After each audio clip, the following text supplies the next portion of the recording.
দোকানের মালিকানার দাবিতে শিলিগুড়ির প্রধান ডাকঘরের সামনে গান্ধী মূর্তির পাদদেশে অবস্থান বিক্ষোভে সামিল হলো শিলিগুড়ি বিধান মার্কেট ব্যবসায়ী সমিতির সদস্যরা।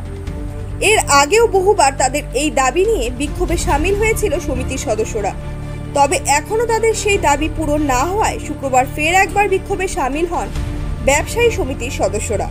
তারা জানান, দ্রুত তাদের দাবি পূরণ না করলে পরবর্তীতে তারা আরও বৃহত্তর আন্দোলন গড়ে তুলবে ও প্রয়োজনে নবান্ন পর্যন্ত যাবেন তারা।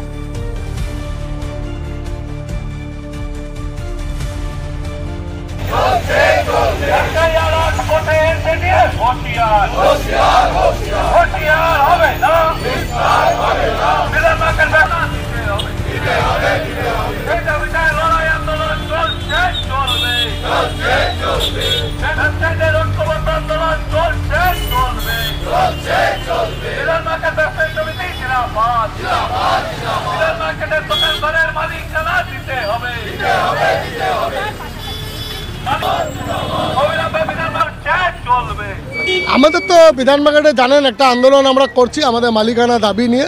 বহু আমরা আন্দোলন করেছি। আজকে আমরা এই গান্ধীজির পাদদেশে বসেছি, তার কারণ যে আমাদের যে ব্যবস্থাটা আজ অবধি কোনো সরকার না বসছে না আমাদের সঙ্গে কোনো আলোচনা করছে। দেখুন, আমাদের এতগুলো লোক আমরা বহুদিন ধরে বহুত কষ্টের ভিতরেই আছি দোকানদাররা।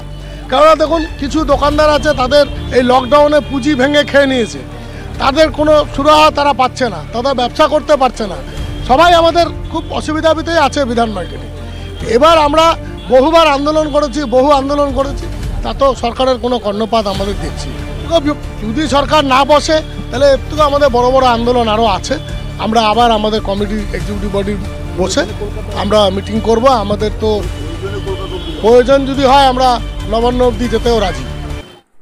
নতুন আপডেট পেতে সাবস্ক্রাইব করুন নিউজ আপ ডেইলি।